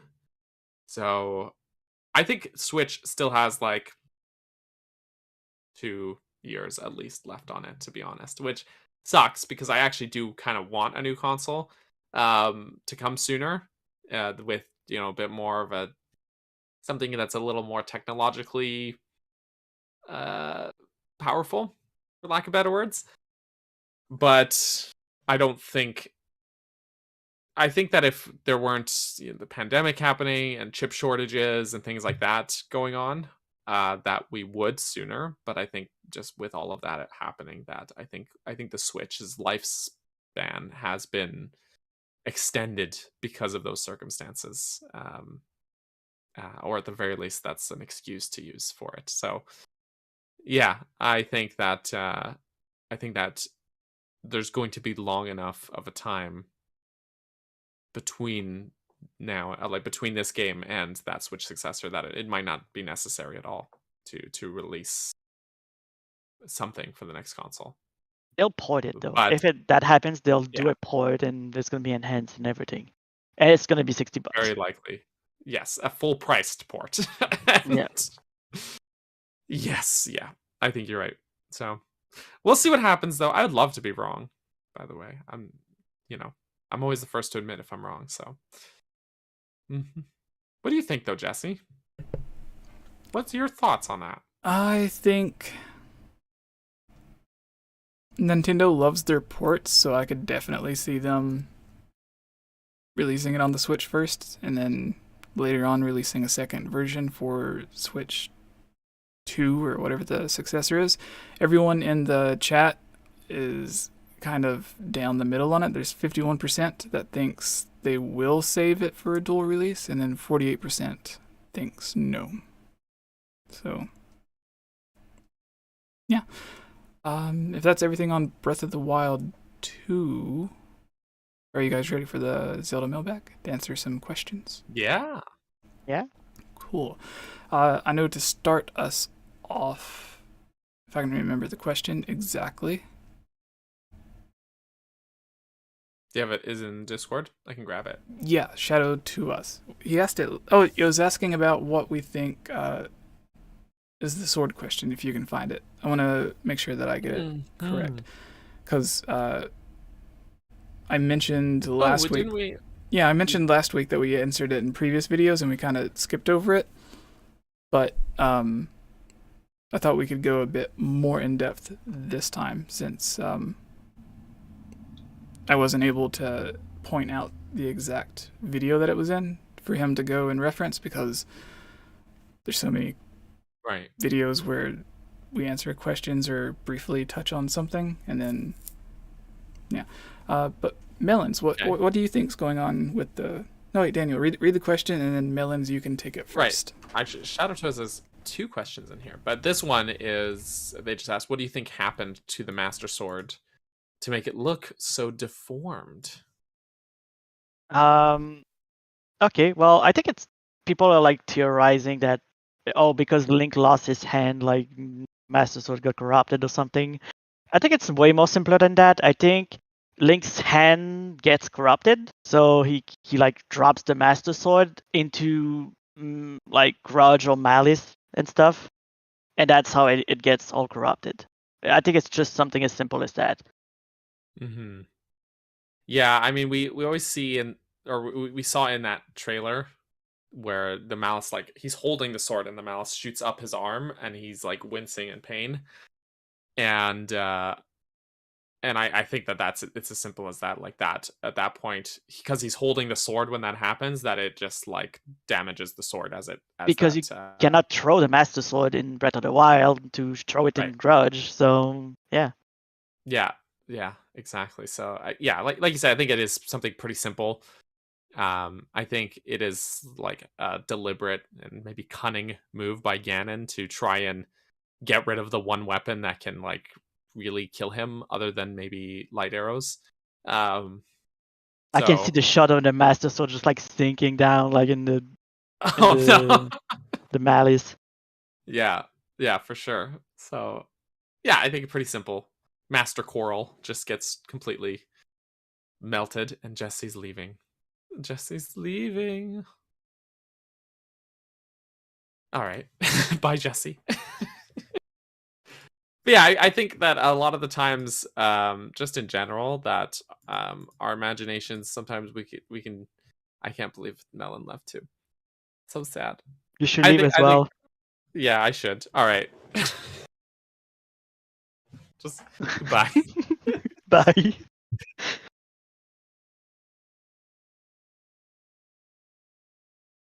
We can still talk. We're just not on camera.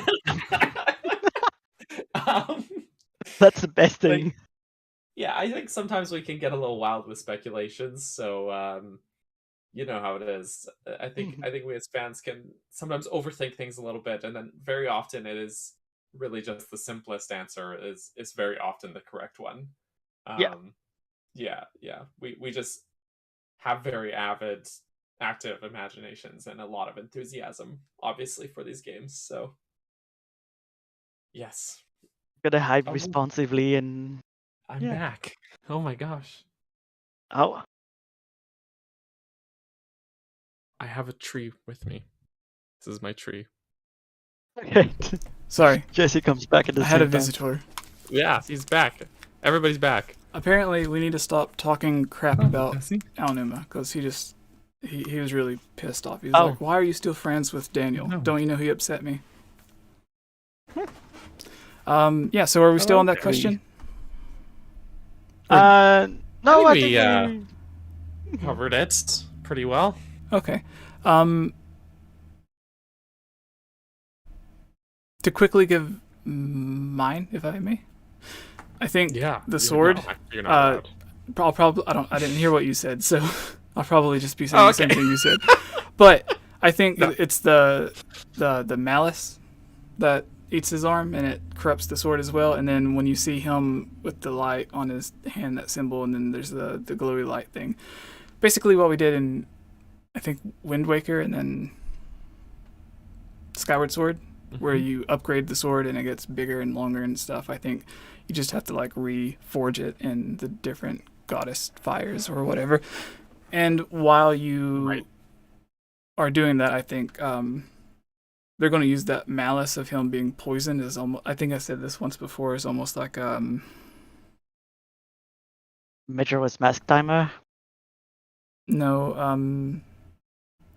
Dumbledore in the movie where he puts on the ring and his finger gets poisoned and then like it goes up his arm and whatever. So sort of like the timer, but as you go through the game, it'll be like you complete one dungeon or get blessed with something and it heals part of your hand or whatever. But they're going to use that to sort of reset Link. So while he has the damage from the calamity, that's going to be like why his hearts go back to just 3 or 6 if they do it like Skyward Sword. And then you just have to like rebuild yourself going forward, and that's going to be how they set back. Like in Majora's Mask, they just had you get cursed and turned into a Deku, and then that sets back all the accomplishments that you get from Ocarina of Time. And then, of course, the rest of your items just get stolen by Skull Kid. So I think they're going to use this as the way to reset Link in Breath of the Wild 2. And then you might have to re-get the champion abilities and stuff as well. Yes, Millen. Oh my gosh, that Royal Guards Claymore I had been hanging on to for that I never used is gone now. Do you think they're going to have you be able to use the Master Sword in its corrupted state where it's like it does 1 damage but you can still swing it around and stuff? Yeah, why not? Yeah. You know, like how some games like you can get new weapons but you always have a pistol with unlimited ammo but it sucks. Yeah. Like something like similar idea to that. Yeah. Yeah. Then you're never defenseless truly. That totally could make sense. Also, that could bring a lot of people up on the breakable weapons, because then the Master Sword is shit, but it doesn't break. That's true. Until you fix it. Yeah. It's worth noting as well that this is a game directed by Fujibayashi, who is known for games like Skyward Sword and Minish Cap. And basically, he also directed Breath of the Wild, which had Trial of the Sword. But basically, the guy has a long-standing track record of working on Zelda games where you have to either build, fix, or upgrade your sword as a main plot point. dude loves the forging of a sword and including that in his game. He Phantom Hourglass too, actually. He was a part of, was he not? Mm-hmm. And you do upgrade the sword in Phantom Hourglass. You need to find the 3 essence, I think, to make it hourglass sized. Yeah. He worked on the Link to the Past GBA version, which it was in the original as well, but you do upgrade the Master Sword in that game as well. So yeah, the dude he loves upgrading swords. He loves forging swords in his games. He just, every chance he gets, he's gonna put that in there. That's like the whole plot of Minish Cap and Skyward Sword, basically, right? So yeah. I want to say something funny. Before he worked on Zelda, he went from making Tetris to Oracle of Seasons and Oracle of Ages. So he went from director on Tetris, very simple, to a director on the Capcom Zelda games. Yeah, I think it's very, very much like, I think there's like a 99% chance they were going to be upgrading sword. And what Melon asked about having the sword damaged and doing it, that was an idea they actually had in the original Breath of the Wild, and someone, like the text, the files and stuff is in the game still, and someone did a mod or something that added the files back into where it was equipable. And then in the Creating a Champions book, you can see that there was like 3 versions of the Master Sword, one where it was normal, one where it was damaged, and then one where it was heavily damaged with malice on it. But it doesn't look like it does in the sequel trailer. It just looks like it has purple, it just looks like it's stained or something. It's like the rusted version that's in the memories, basically. Or it's like rusted, but it's actually malice. Yeah, the rust, the stuff that looks like rust in the artwork was originally, maybe it still is, just malice. Mm-hmm. Yeah, but you can still see it in those cutscenes, just not, it's not usable in the game. And it has cracks and stuff in it as well. Mm-hmm. I mean, it is an ID in the game. The Rusted Master Sword is an unused sword you can use, actually. Mm-hmm. And it has you can only mod it. You have to hack it in your inventory, but you can use it like a normal sword. Yeah. And interestingly, it has a different sound effect when you take it out than the normal Master Sword does. Yeah. I don't know how the... Yeah, so I mean, we mentioned it earlier, but Nintendo doesn't... If there's a concept that they couldn't put in one game, they save it for another one, right? So I feel like there's a good chance of this coming to life in the sequel, because they clearly thought about it or wanted to put it in the first game, but didn't. So for whatever reason, they didn't. But yeah, it would make sense to throw it in there. And it just sucks, but it's there, and you can use it. So... And then there are going to be people who are going to do challenge runs where they only use the broken Master Sword. But it actually reminds me of in Ocarina of Time when you get the broken Biggoron Sword, and you can use it. Or is it the broken Giant's Knife? Or it's both, I think, actually. Giant's Knife. Yeah, Giant's Knife. Yeah, the Giant Knife is like, oh my god, this is awesome! And then you swing at a table and it breaks, and then you're like, oh. Yeah. Then you can still use it. Even when it's broken and it just sucks, but it has the same hitbox as like a broken Deku stick. Yeah, it's pretty bad. Yeah. I don't know. Was there anything else with Breath of the Wild 2 you guys wanted to mention? I'm sure. Does anyone have questions about Breath of the Wild 2 in the chat? If you do, let us know. We're about to do the mailbag where we answer questions. We are doing the mailbag. Yes. Jesus, I thought we were talking about. We're currently doing the mailbag. We're still talking. Well, yeah, it was just the question went along with the Breath of the Wild 2 thing that we discussed last. Oh no, I forgot. We have the retro Zelda thing. Oh, Retro Studios Zelda. I canceled Zelda game. Yeah. Yes. Let's talk about that real quick. And do you want to further questions in chat while we do? If you can give like a summary of what that is. I know we covered it in videos before, but if you can give a summary, I will look up the messages they sent me with the stuff that they did not include in the thing, which is very nice of Did You Know Gaming, or it's the guy who interviewed all the people for Did You Know Gaming and writes their scripts and does most of their research and stuff. He's a very nice guy. Just DMs. Yeah, he's a very nice guy. I try to help him out sometimes. I kind of knew that he was working on something with the retro Zelda games or Zelda rumors and stuff like that, but I didn't know that it was necessarily going to be as in-depth as this. And out of nowhere, he sent me a bunch of stuff that they didn't include in the videos and said that I could use it because he knows that we cover a lot of Zelda games and do a lot of research and stuff as well. So very, very nice of him. Yeah. Dr. Lava. But to summarize, for those who don't know what we're talking about with retro Zelda game, we're not talking about an old Zelda game.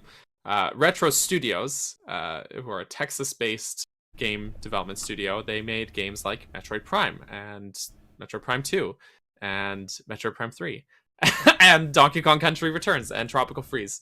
But they, in between Metroid Prime 3 and Donkey Kong Country Returns, they had started working on their own Zelda game that they had pitched to Nintendo.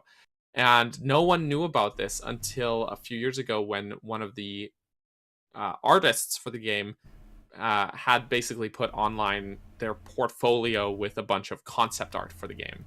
And the concept art looked awesome. The concept art is, first of all, it's just artistically gorgeous. Like, the guy is a very talented artist, clearly. But their idea was for it to be a Zelda game based around, you would play as a Sheikah. That's what we thought, at least. And it would fall in the quote-unquote the bad ending, or the downfall ending of Ocarina of Time. And we didn't know very much about it. We assumed that it was like just a pitch that never made it into production, but just like a concept and a pitch to Nintendo. And Nintendo said, no, make Donkey Kong instead. But apparently, through the efforts of the folks at Did You Know Gaming, who made a very in-depth, very good video that's very worth watching on the subject, they actually had built like a playable prototype, and they had a story lined up that involved Sheik from Ocarina of Time as the player character, and you would have basically as a companion character a male Sheikah character who would turn into the Master Sword, and it served as a Master Sword origin story, which doesn't make sense to me that much because it's supposed to take place after Ocarina of Time, which is kind of weird. But I don't know. They probably would have explained it. But it is interesting because then Nintendo went on to make Skyward Sword after this project got canceled, and told their own version of the Master Sword's origin. But for, to kind of make a long story short, the playable demo that they had built was not good. The prototype they built had basically it was very like RPG-ish, where you would be traversing an overworld and then you would go into an enemy encounter and it would transition to a battle screen. But rather than RPG mechanics, the combat it was just you had to time the flick of a Wii remote, basically. So as the Wii, like an enemy would be coming up and you would flick the Wii remote and it would hit or miss based on your timing, and that was it. That was all the gameplay. And it sucked, basically. And Nintendo saw this pitch and went, really? This is what you're pitching to us? No, this is not happening, and shut it down. But apparently a lot of people working on the game, there's a couple of them that got interviewed for this video, they knew this sucked, and they were saying to management, they were saying to the retro leadership, like, this is not good. We need to change something about this. And leadership was like, no, just put your head down and work on this. This is what we're making, basically. And the guy is quoted as saying, like, the guy that was interviewed was saying, like, he was told by management, no, be a team player and just do your job. And he said, well, I disagree. I think being a team player is saying, hey, there's an iceberg, we need to steer the ship. But they didn't want to listen to it, and then the project failed because of this. And it sucks because the concept art looks so full of potential. It looks so cool, but the game sucked. So that's some new information that we learned recently, just to bring everyone up to speed. Definitely, if you haven't yet already, go watch Did You Know Gaming's video on it. They clearly worked very hard on this video. It is really fascinating, but it's also kind of tragic to see the missed potential of this project at the same time. So that's the cliff notes for everybody. Just that's the summary. All right. Jesse, you say you have some. Yes, this is from Dr. Lava. The one here. This was sent to me. Was it yesterday? day before. I shared it with you. It was either yesterday or the day before. It was yesterday. Yeah. So what he sent me, I'll go over this, and then there's some stuff from interviews with not Retro Studios, but 𝗏𝗏𝗏 and me that I talked about in the big Breath of the Wild video, the Everything We Know About Breath of the Wild, which is, there's some really weird stuff that they say that I want to get everyone's thoughts on as well. Thank you, Leo, for subscribing. So Dr. 𝗏𝗏, one of the researchers, people for Did You Know Gaming, he has his own YouTube channel as well, and I think the work he did on his YouTube channel got him noticed by Did You Know Gaming. I don't really know exactly how it worked, but he helped me with some research, and I've helped him with some research because we both know we're Daniel sometimes, maybe Hard for Games, and like a few other people. There's like a small group of people who just for fun will try looking for an untranslated interview from 20 years ago about a game that didn't happen, and we fall in that group somehow. Because I'm always telling Daniel about a bunch of interview stuff where like everyone talks about Miyamoto saying that like that fake quote that he has, like a rushed game, whatever, delayed game. What is it, Daniel? Do you remember it? I think the quote is, "A rushed game is always going to be a game, but a delayed game is also a video game." The quote is, it's like a rushed game is forever bad, but a delayed game will eventually be good. Yeah, and I think is the quote. But there's a bunch of interviews. But the funny thing about that famous quote is that no one can seem to find the source of when or if he even ever actually said it. And I sent Daniel a bunch of quotes from Miyamoto himself where he said, like in a bunch of different interviews, I was like, I really wish we could cut down the time of Zelda cycles and release a game every 2 or 3 years instead of waiting 5 years. So it's like Miyamoto was the one wanting to rush Zelda games and have Wind Waker come out after like 2.5 years of development or whatever, and then was upset that Twilight Princess wasn't coming along in time to release it early, so he ended up changing a bunch of stuff because he thought changing the game to something else, they would be able to finish it faster than they would if they were just trying to fix the issue that they had. Which is oddly, I think, something Iwata did on, I think, Pokemon? Or maybe it was some other game, Earthbound? Where they were having issues and then Iwata came in and was like, let's just recode the whole thing. Pokemon Gen 2, yeah. Yeah, and he like recoded a bunch of Silver. They couldn't have the whole Kanto region in the game. Iwata came in and was like, oh, I'm just going to compress the whole map into a zip file, and then there you go. And now you have both maps in the same cartridge. Yeah. So yeah, he was like a programming whiz, to say the least. So to get to the thing he sent me, I'll just read it, what he sent. It says, Hey Jesse, sure. I don't know if you're planning on mentioning that recent Did You Know Gaming Chic video on your channel, but if you're going to, I realized late last night that there was something I forgot to include, laugh out loud. So I thought maybe I'd just tell you about it to mention since it's too late for me to add it to the video. In the Did You Know Gaming video, it's mentioned that Paul Tozior resigned from Retro 2 weeks after the Chic pitch for being rejected. I should have also mentioned that immediately after the failed pitch, during those 2 weeks, Retro leadership announced that Donkey Kong Country Returns would be their next project. So after Donkey Kong Country Returns started, immediately after Zelda died, an interesting point in the timeline I should have included, I spent like 15 months working on that video off and on. So there was obviously a lot that got left out, mostly for being uninteresting or irrelevant to the story. The video couldn't be a billion hours of minutes. But the fact that Donkey Kong Country Returns began immediately after Chic got canned was something I'm kicking myself for not mentioning, which I think Daniel mentioned earlier. It says, anyway, if you're planning on talking about Chic, I figured you might want to mention that. And then he said, I said, thank you. When we have it as a topic, we'll give you and Did You Know Gaming full credit. And then he replied again saying, it was a Final Fantasy, or it was an FFT Tactics game, by the way. The words Final Fantasy Tactics are literally in the pitch document. There are Zelda-style twists and contentions, of course, but it was primarily a Final Fantasy Tactics-like styled game. So if anyone's Kind played, of like what they did with Hyrule Warriors. It's still Dynasty Warriors, but with a Zelda twist. yeah. So if anyone's played Right. Final Fantasy Tactics, I guess that was just think of, yeah, what Melon said, what they did with Hyrule Warriors, but instead of Dynasty Warriors, it's imagine Final Fantasy Tactics being turned into a Zelda-style game, which would be interesting.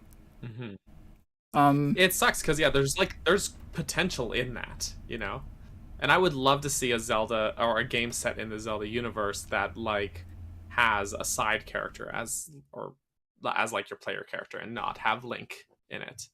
That kind of thing. It would be like a lot of the design stuff and the concept art, like it looks like they had such cool ideas for this game. It just got held back by having very underwhelming, half-baked gameplay and really bad Wiimote flicking combat. Like it's bad when Nintendo sees you include a game that heavily features Wiimote flicking in 2008 and Nintendo's like, "Nuh-uh. You can't make this. This is bad." That's it's bad. That's an achievement on its own. Yeah. Nintendo said this waggle will not do. This won't waggle with me. Yeah. that's how you know it's bad. Yeah. Yeah. So I guess ultimately it was for the better that this game got canned very early on, but we also know Nintendo has high standards, like pressing reset on Metroid Prime 4, you know, because it just wasn't shaping up. So, you know, and just throwing this whole project in the garbage because it just was not good. So, yep. Okay, now the final thing to add to that, this is what blew my mind, like that I can't comprehend exactly what's going on, and it must be like higher ups at Nintendo, like someone even above Miyamoto. But Right. For interviews that happened either shortly before or shortly after Skyward Sword, and then there were interviews around the time Breath of the Wild released, where Miyamoto, I think they mentioned this in the Did You Know Gaming video as well, but there's multiple people said that we're lagging or something. Just some buffering. Is it still buffering? Probably just YouTube being it's a bit laggy, but you know what? I'm not too worried about. It's just the video is a bit laggy or a bit choppy, but this is a podcast, folks, so Audio. it's fine. It's fine. The audio is really the the meat of this. Yes. Okay, so there was these interviews where Miyamoto was asked about a Zelda game having a female Link or whatever, or a female-led character, and he said, well, Zelda couldn't be the character because like if Zelda's there, like who would you save or whatever, gave an answer like that, but then he was like, but it would be interesting to have a Zelda game where you can play as Sheik. So I don't know if he was just joking, like saying, oh, we can't have Zelda as a playable character, but we can have Sheik as one. Because it's like the same person, but they also kind of treat them like two different entities. So I thought that was interesting. And then there's another one where he said that Nintendo themselves at one point wanted to make a Sheik spin-off game. And then there was another interview where Miyamoto said that he would love for Retro Studios, like he specifically named them and was like, I would love to see what they could do with the Zelda game. And then it was during the Iwata Asks Skyward Sword interview with Aonuma and Miyamoto and everyone, where they said that Skyward Sword, they originally had plans for Twilight Princess 2, but then shortly after they realized that they didn't want to take like 4 or 5 years again to work on a new Zelda game. They wanted to put out a quick spin-off or like a quick Majora's Mask style thing, and that ended up being Link's crossbow training. So part of the team worked on that and released it like a year or two later, while the rest of the team worked on what would be Skyward Sword, and then that team that did Link's crossbow training came over to Skyward Sword. So basically they wanted to put out like some sort of quick spin-off Zelda game Zelda-related game between the next, between Twilight Princess and the next big game. So if you think about that, they wanted to release some weird Zelda spin-off game, and that's why they made Link's crossbow training, because they didn't want a big gap again between Twilight Princess and Skyward Sword. And then years later, Miyamoto, who's the guy that's mostly in charge of the Zelda team, is like, oh yeah, I would love to see Retro do their own Zelda game. And then he's also saying, we all had ideas to do our own Sheik game a long time ago, or that he wants there to be a Zelda game with Sheik. And it's like, well, if all that happens, you had Retro Studio making that exact type of game that you say your main development Zelda team already wanted to do, and it was at the time Nintendo themselves were saying that they only did Link's crossbow training to put out a quick spin-off type game. So it's like, you have the studio, you say you want to work on a Zelda game, it's the same type of Zelda game you say that your team would like to make, and it's a spin-off that Aonuma and the rest of the team said that they wanted to make to hold people over for the next big Zelda game. So it was like everything was matching up perfectly. So I don't know why. Like, it must have been not Miyamoto or Aonuma or whoever, but someone higher up that ended up canceling it. Because even if that's like a bad fighting style, you could still like keep the world and just switch it back to like a normal Zelda fighting style. Or make it more stealth-based since it's Sheik. You don't just cancel a game because of the gameplay. That's something that you'll learn in the industry. You don't just cancel a game because of the gameplay. You cancel a game because of the management, the story, the character. You cancel a game because of the whole thing, not just because the gameplay pitch is bad. Yeah. That's not something you do. But I have to wonder if, because apparently like a lot of the people that worked on it shortly after that left the company or left Retro. So I have to wonder if there were other stuff going on between management and stuff. Like the person who was the project lead, that was apparently everyone was telling him, telling this person like, hey, we need to change this. This is not good, and wasn't listening. And then they left as well shortly after. So I have to wonder if like there was just some inherent disagreement with this person or other people that were higher ups that they just didn't want like to continue working together, basically, or Nintendo didn't want to work with these people.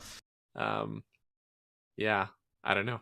Yeah, hard to say. But apparently like they didn't have very much to show in the first place for that pitch anyways. Or it could be that Miyamoto really wanted Donkey Kong Country Returns and was willing to throw out anything that Retro was working on to get them to make Donkey Kong instead. Is that the day he discovered fried bananas and canceled the Sheik project because he wanted to work on Donkey Kong? That's exactly it. It inspired him. Yes. What they could have done, what Retro Studios could have done, is what that guy from Capcom did whenever he had Miyamoto or Aonuma agree to letting them work on Zelda games, where it's like, if you don't let us make this, then we're just going to make our own Zelda game and call it something else and rename the characters and stuff. And then there's that whole blackmail thing, and then he ended up actually being allowed to work on several different Zelda games. But their first original thing was, as Melon said, it has to be like more than just simple gameplay, because their first thing was they were trying to do a remake of the original Legend of Zelda, and they were having so much trouble just remaking that for the Game Boy, which is or Game Boy Color, which is something I thought was odd, because it's like, wouldn't that be simple enough to port over? And they eventually ended up doing it for, I don't know if it was them, but someone ended up doing it for the Game Boy Advance. But they had so much trouble with that Miyamoto or Aonuma came to them and was like, okay, since this is having so many issues, why don't we drop this and just take the assets that you have already and put them into a new Zelda game, which is why, I forget which one of the Oracle games, but one of them has like all of the same exact bosses as the original Legend of Zelda, because they just took all this stuff. Like some of the dungeons are like really similar as well. Yeah. To some of the ones from Zelda 1 as well. So it's yeah. It's interesting that Nintendo, since apparently, from what they said multiple times, they wanted the Sheik game, they wanted a spin-off, they wanted Retro to make a Zelda game, they wanted all this, but despite them wanting all of that and Retro doing that exact thing, it was canceled. So yeah, it must have been like an issue with someone else there. Because if 𝗟𝗵𝗲,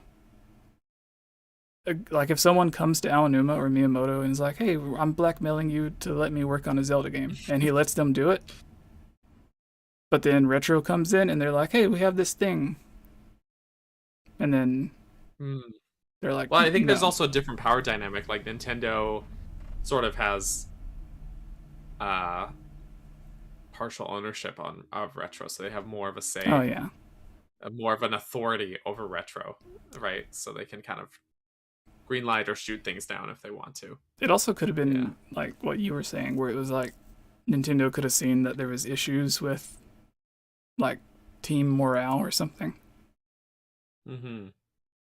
Yeah. Maybe. Yeah.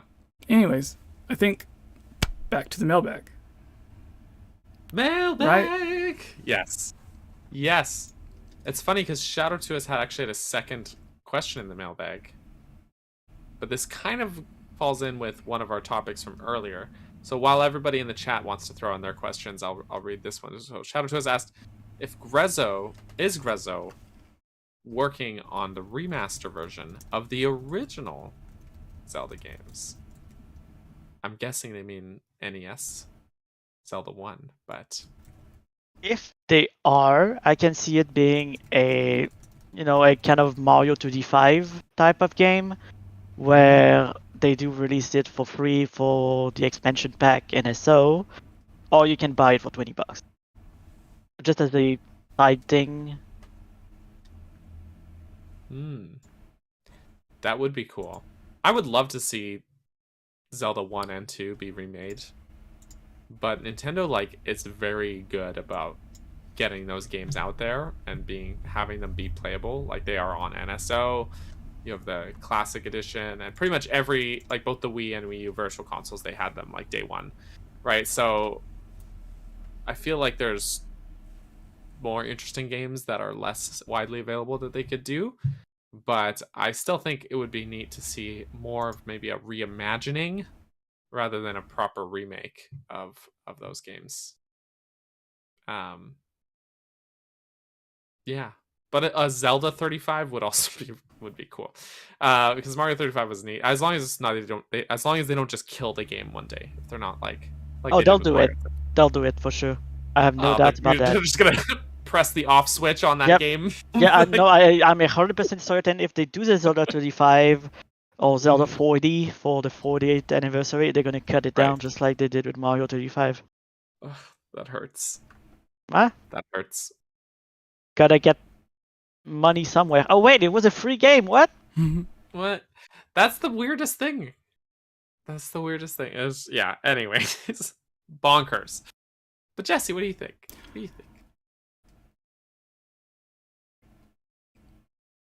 Grezo remaking the original Zelda games.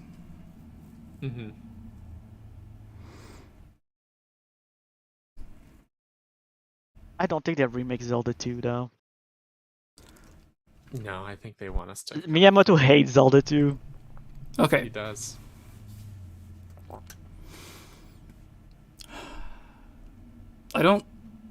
I strongly do not believe Grezo is or will remake the original 2 Zelda games. I think the Nintendo team that would most likely remake Zelda 2, and this is just because they have the engine and the art style that would work really well with it, would be... Oh geez, well, I forgot the Metroid Dread people. I forgot the name of the studio. Mercury Steam. Yeah, Mercury Steam. I think they would have them do it, but I think Mercury Steam's probably working on a new Metroid, or a follow-up to Dread, because it did so well, not necessarily Zelda, but just as Grezo did remakes of Zelda and then did the remake of Luigi's Mansion for the 3DS, and then like they've done a few other things outside of Zelda. So I think since Mercury Steam right now is sort of known as the Nintendo Metroid 2D people, Nintendo could see that and be like, okay, let's see what they could do with another thing. Kind of like Retro was the Metroid 3D Metroid team, and then they apparently were like, let's give you Donkey Kong. They did great with Donkey Kong though, and Metroid. Yeah, so they Retro hasn't put out a bad game ever. Just putting that out there. So well, apparently they were close. They almost did, but Nintendo shut it down. Yeah, so and then the bad 3D Metroid, sort of 3D Metroid, wasn't even them. That was like Nintendo being like, okay, we can do better. Yours were good, but look what we can do. And then it was just like, here's Other M. Was it Team Ninja worked on that as well though? Other M, so.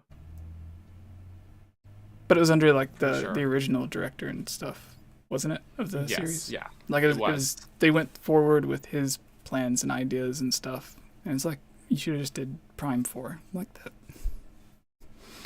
Anyways, so I think it would be someone like Mercury Steam or any of the who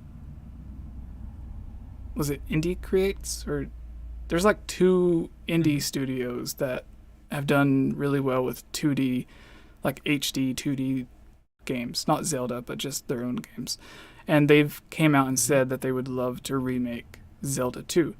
And what Melon said with, I think Daniel mentioned it as well, with Miyamoto not liking Zelda 2, so it may not get that opportunity.